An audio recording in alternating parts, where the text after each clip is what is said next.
Hai Sobat Lentera, Tera News kembali hadir menyapa Anda dengan membawakan sederet informasi terhangat dan inspiratif. Kita mulai dari Kabupaten Sidoarjo, Jawa Timur, pemirsa. Ratusan sopir truk menggelar aksi unjuk rasa menolak aturan over dimension and overloading atau ODOL pada Kamis 19 Juni 2025. Mereka juga menuntut pemerintah memberikan kesejahteraan seperti BPJS Kesehatan gratis pada sopir truk tersebut.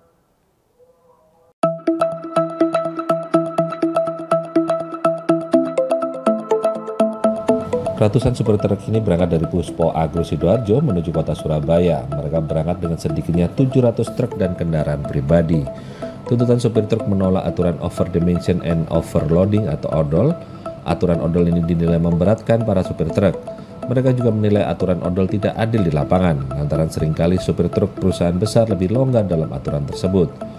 Supir truk menilai dalam pasal 277 Undang-Undang Nomor 22 Tahun 2009 tentang lalu lintas dan angkutan jalan hanya sebatas mengatur perubahan fisik kendaraan dan bukan mengatur terkait over dimension muatan.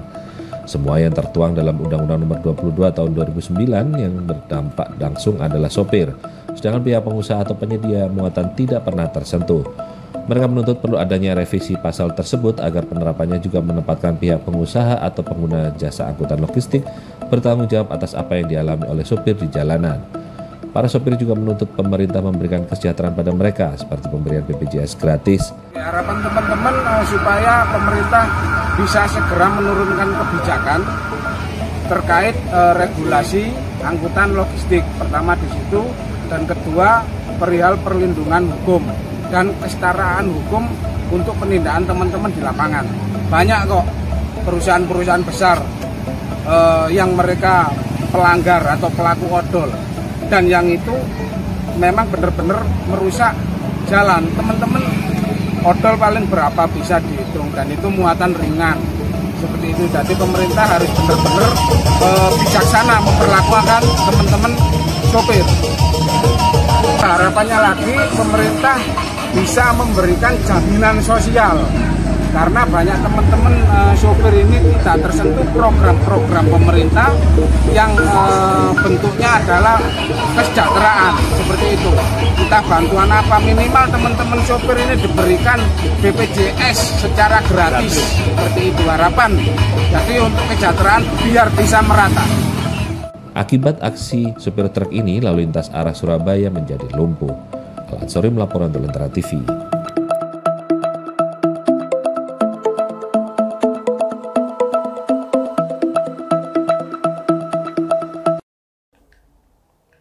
Kita ke berita selanjutnya, pemirsa. Sebuah mobil tangki bekas buatan bahan kimia di Sidoarjo menimbulkan korban jiwa saat dicuci. 2 orang menjadi tewas dan 3 orang lainnya kini dalam perawatan intensif saat mencuci mobil tangki tersebut. Dari hasil pemeriksaan sementara diketahui bahwa seluruh korban terpapar oleh zat kimia yang diangkut oleh truk tersebut.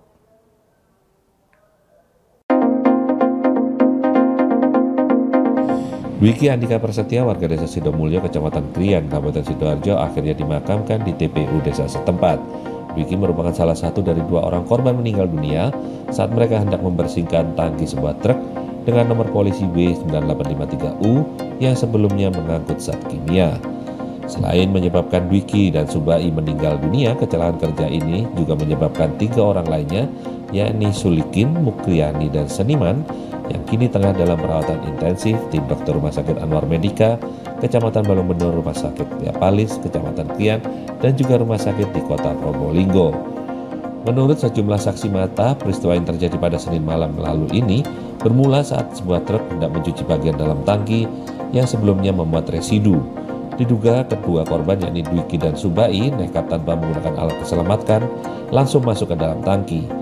Mengetahui bahwa salah satu temannya pingsan, kedua temannya akhirnya nekat masuk ke dalam tangki berusaha untuk menolong. Namun naas, 3 orang lainnya yang sebelumnya berusaha untuk menolong ikut jatuh masuk ke dalam tangki dan pingsan. Diduga terpapar oleh zat kimia. Korbannya ada di mana, Pak? Di mana? Terima korban tadi ada di mana, Pak? Di dalam tangki gitu, Pak? Iya. Yang pertama itu kan nggak tahu itu kalau semacam campuran kimia. Dipikir cuci apa? Kulit hitam. ternyata baunya menyengat. Yang 3 itu, yang 2 itu masuk dulu, yang 3 mau nolong. Ternyata informasi yang itu tadi Mas yang jenguk di rumah sakit, begitu lihat langsung nggak sadar. Adi jatuh sekalian. Adi orang 5 itu ngumpul di bawah. Di dalam tangki semua? Iya, nggak sadar semua itu. Waktu dievakuasi dari dalam tangki, kondisi korban bagaimana, Pak? Yang paling lama itu yang ke nomor 4 sama nomor 5. Juga kondisinya kan dalamnya juga kotor segitu kan, ulinya. Ya pihak yang penolong BPBD dari sama PMK-nya kesulitan, mungkin kecapean juga, sempat ngilu juga. Dari hasil pemeriksaan tim dokter rumah sakit diketahui bahwa seluruh korban mengalami gangguan pada saluran pernapasan. Diduga 5 korban kecelakaan kerja, yang mana W diantaranya meninggal dunia disebabkan oleh paparan gas kimia yang berasal dari dalam tangki pemuat residu. Ada 4 pasien yang dibawa ke Anwar Medika dengan indikasinya keracunan bahan kimia, di mana 4 pasien tersebut, 2 pasien itu pada saat datang ke IGD sudah henti jantung. Jadi 2 pasien tersebut itu datang sudah henti jantung, kita sudah mengupayakan semaksimal mungkin, kita sudah melakukan pompa denyut jantungnya akan kembali normal kembali, lalu kita juga sudah memasukkan obat untuk menormalkan atau denyut jantungnya akan kembali lagi, tapi ternyata memang tidak ada respon sama sekali dari kedua pasien tersebut, sehingga dari kami pasien dinyatakan meninggal dunia. Untuk kedua lainnya itu datangnya itu dalam keadaan penurunan kesadaran. Jadi kita sudah melakukan upaya semaksimal mungkin, kita juga sudah melakukan terapi atau tata laksana kegawat daruratannya, dan alhamdulillah mulai jam 5, jam 6 tadi kesadaran pasiennya sudah membaik, jadi kondisinya sudah stabil untuk 2 pasien tersebut. Jadi 1 pasien tersebut itu sudah masuk ke ruang rawat inap, dan yang 1 lagi karena pasien domisili atau KTP-nya itu di Probolinggo, sehingga dari permintaan keluarga itu ingin dirawat di rumah sakit di sekitar rumahnya atau di daerah Probolinggo. Peristiwa kasus kecelakaan kerja ini kini telah dilimpahkan ke Mapolres Sidoarjo. Untuk selanjutnya dilakukan pendalaman kasus dengan memeriksa sejumlah saksi yang antara lain adalah pemilik usaha cuci truk, supir, dan juga 2 saksi lainnya. Al-Ansori melaporkan untuk Lentera TV.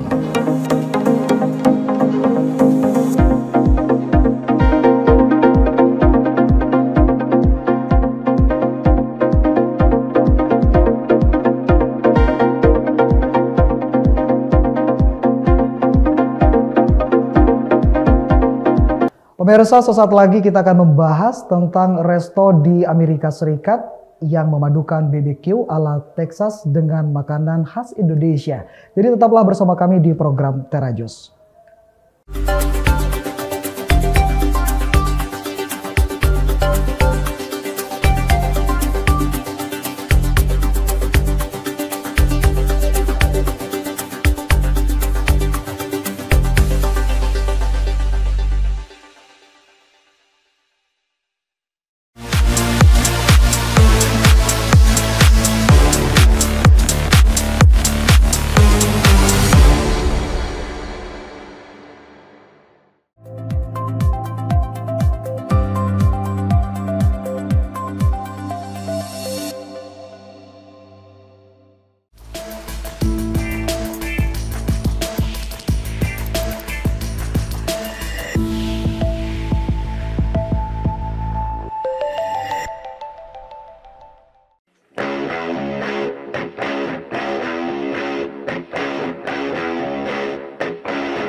Terima kasih pemirsa, Anda masih bersama kami dalam program Terajos. Pemirsa, terbukanya peluang merintis bisnis boga selama pandemi membuat pasangan suami istri Fikri dan Reka Saleh memutuskan untuk membuka restoran yang memadukan BBQ ala Texas dengan makanan khas Indonesia seperti rendang dan dendeng balado.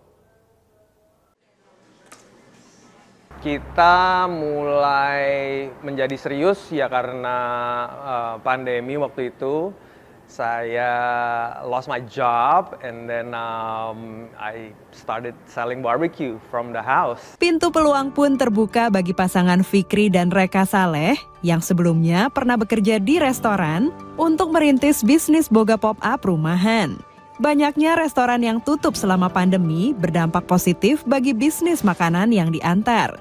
Fikri dengan barbecue, sementara Reka merintis Gurih Table yang menawarkan berbagai kue jajanan pasar khas Indonesia. Fikri had,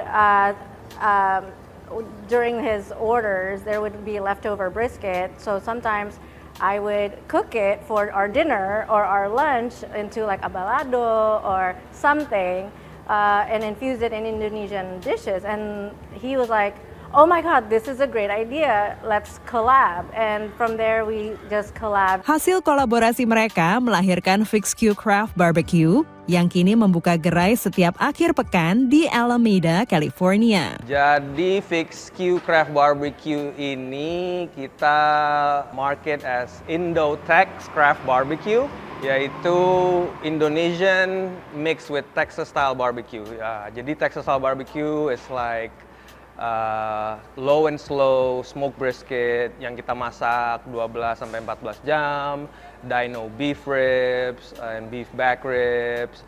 Dan the Indonesian part is kind of like a fusion of the Texas style barbecue with Indonesian food. Sebagai contoh, the beef brisket that I smoke dimasak sama Reka menjadi beef rendang. Belum adanya restoran Texas barbecue halal di Bay Area membuat keduanya memutuskan untuk menawarkan menu halal. Our family is Muslim and we're just gonna be doing halal from now on. And in terms of menu, yeah, anything that we expand on the menu is going to be halal. As we opened the restaurant, we wanted to make it more inclusive and make it available for the broader community. Because more and more people are looking for a halal food. So to just provide that and be able to show people, hey, you can create amazing cuisines using halal meat. Pelanggannya adalah warga Amerika yang mencari menu barbecue dan diaspora Indonesia yang rindu kuliner tanah air, serta mereka yang mencari makanan halal. Uniquely different, like because it's a fusion food, because it's traditional Texas barbecue, to be able to try that in a halal form. I think it's just all for the better. Istilahnya kita di sini jarang juga restoran Indonesia yang bisa ada makanan halalnya dan juga ada mix dengan Texas barbecue. Itu juga nilai plus buat kita ya, especially di Muslim community di daerah Bay Area. Dick dan Kim Kincannon yang pernah tinggal di Padang, Sumatera Barat, menikmati menu favorit mereka, rendang dan dendeng balado. They're using high level of ingredients with a great cooking technique.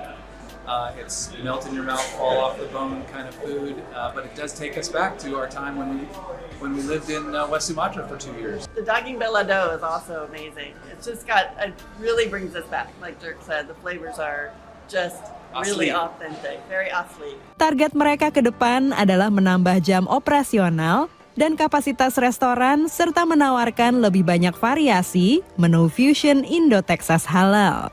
Dari Alameda, California, Dania Iman, Andri Tambunan, Nia Iman Santoso, VOA.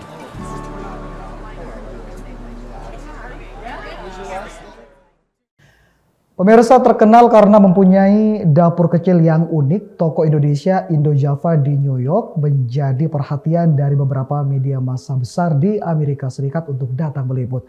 Penasaran seperti apa situasi unik di toko itu? Berikut liputannya untuk Anda.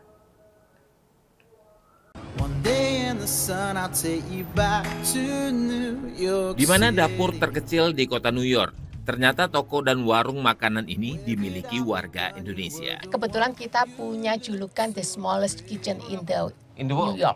Paling kecil di New York ya? Iya, karena cuma cukup seorang. Jadi saya aja yang bisa masak di situ.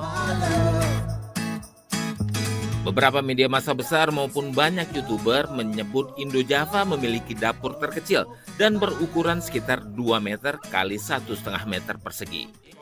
Dan pegang tangan kanan, tangan kiri, temboknya kena ya? Iya. Nah, coba sebelah sini, sini. Sebelah sini, ya sini doang. Wah, lebih pendek lagi ya? Iya. Nah, ini cara masaknya gimana nih? Masaknya di sini, kita kompornya di sini biasanya. Pokoknya ya kalau udah selesai masak, kompor dipinggirin, rice cooker dipinggirin, terus begitu udah lauk-lauknya di sini. Dengan ruang toko yang terbatas, maka tempat makan tamu pun menjadi sangat terbatas. Dan uniknya, meja kecil berwarna kuning justru menjadi ikon dari toko Indo-Java. Yang buat terkenal pertama dari dia punya warung kecil, warung yang warung Selasa. Warung Selasa itu udah legendaris lah di sini, mungkin orang udah tahu semua orang Indonesia ya. Dan orang bule. Oh iya, orang bule juga kesini. Iya. Saya punya customer sekarang hampir 60 orang bule, 60% maksudnya. Jadi kita itu memang punya satu meja kuning, gitu. Jadi memang satu. Cuma satu aja mejanya? Satu, tapi kalau dibuka bisa untuk orang 4 gitu. Tapi kita lebih enak kalau kita berdua gitu ya. Jadi kalau memang makan antri gitu. Maksudnya ikoniknya warung Selasa itu meja kuning itu. Jadi semuanya harus foto di meja kuning itu.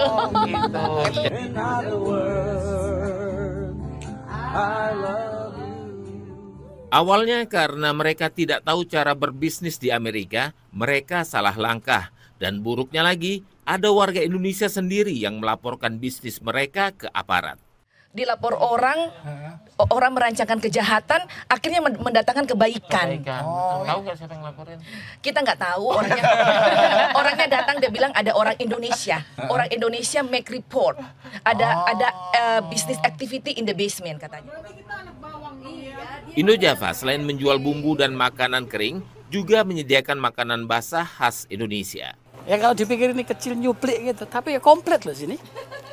Nah, nanti istilahnya mau nyari tempe pun ada di sini. Walau sekarang bisnis sudah berjalan baik, awal kedatangan ke New York tidaklah seperti bayangan mereka atas Amerika. Satu waktu datang ke sini membayangkan, wah kayak Hollywood. Right? Datang-datang gini, lihat gini. Terus tinggalnya kos-kosan. Empat kamar, satu rumah itu diisi sama 10 orang. Wih, mau ke WC aja kita antri. 10 orang ya masalahnya kan? 10 orang. Biasanya cuma satu. Iya. Waduh, itu kalau kebelet gimana, susah juga itu. Sampai kita bawa pot. Waduh, sampai gitunya. Dari New York, Alam Burhanan, Supriyono, dan Rere Wahyudi, VOA. Pemirsa, sesaat lagi kita akan membahas tentang puluhan anak Indonesia yang mengenalkan cerita tradisional lutung kasarung ke warga Amerika. Jadi tetaplah bersama kami di program Terajos.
Pemirsa, terima kasih Anda masih bersama kami. Pertunjukan Lutung Kasarung oleh puluhan anak Indonesia memukau hampir 500 penonton di Teater University of District of Columbia, Washington DC.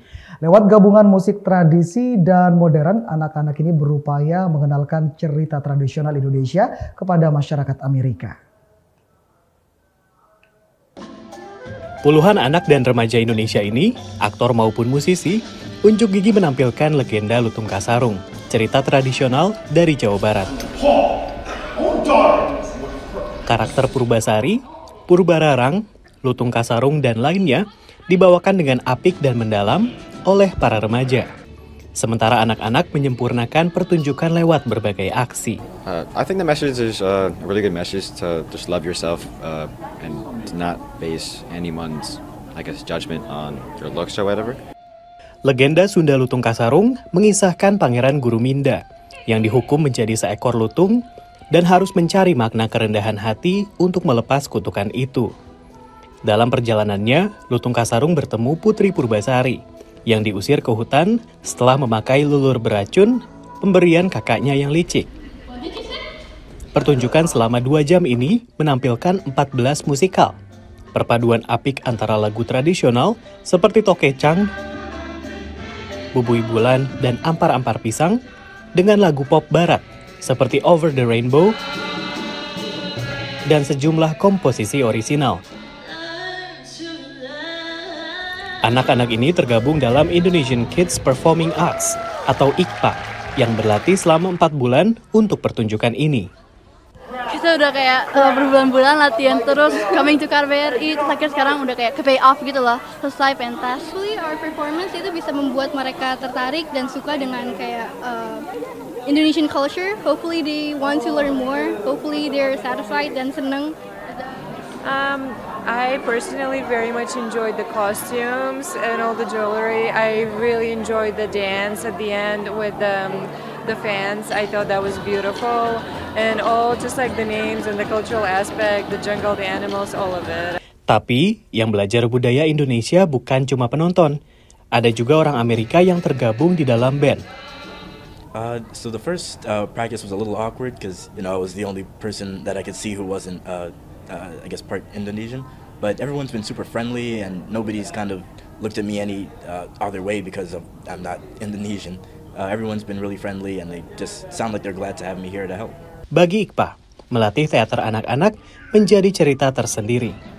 Memang penuh, harus sabar ya, kalau sama anak-anak itu kan harus sabar. Tapi mereka lucu-lucu, jadi setiap lihat anak-anak, capeknya hilang. Lewat teater ini, IKPA berharap dapat menanamkan disiplin, tanggung jawab, dan nilai-nilai keindonesiaan. Dari Washington DC, Rio Tuasikal dan Bani Rahayu, VOA. Pemirsa, mereplika suasana Bali di mana gamelan dimainkan di luar ruang. Gamelan Sekarjaya menampilkan Gamelan in the Garden. Kelompok gamelan di San Francisco yang kebanyakan anggotanya adalah warga Amerika ini tampil di Taman Botanical San Francisco dan mempertunjukkan kesenian gamelan Bali di hadapan para pengunjung taman tersebut.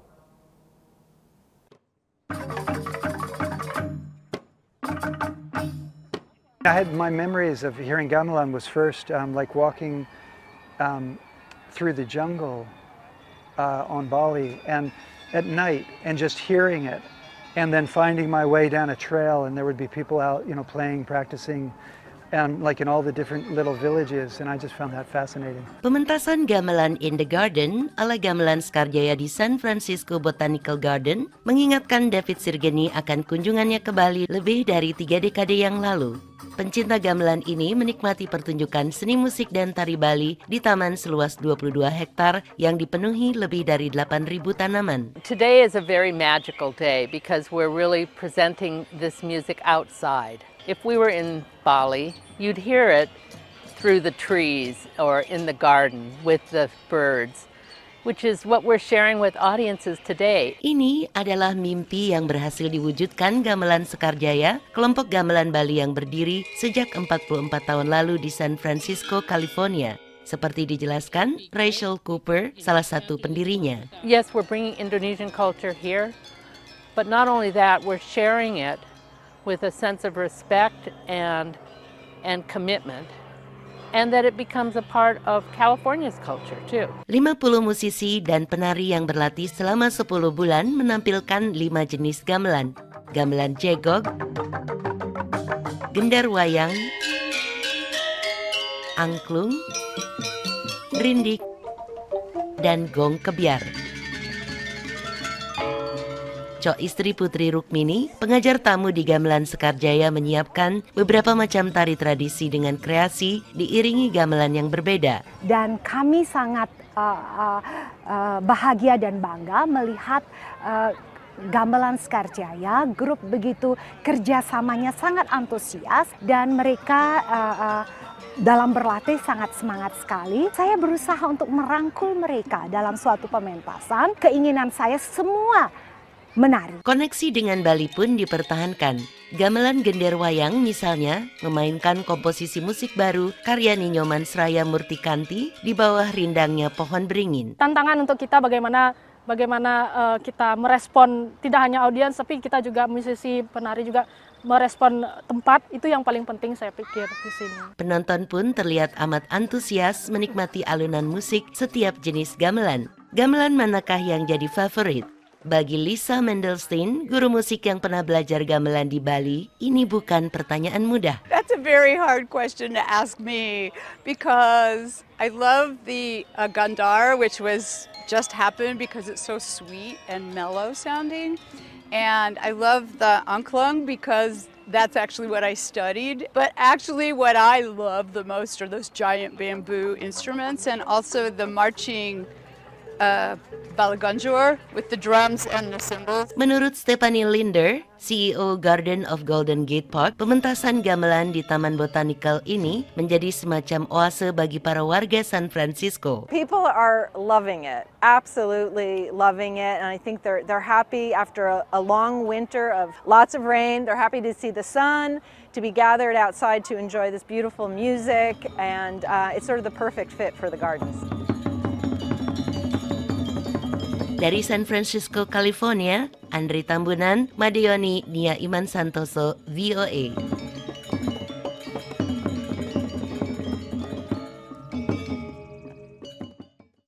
Pemirsa, informasi tadi sekaligus mengakhiri Tera News saat ini. Anda dapat saksikan kembali tayangan saat ini di YouTube channel kami, Lentera TV Media, dan website kami lentera.tv. Saya Imam Fawait pamit undur diri dan sampai jumpa.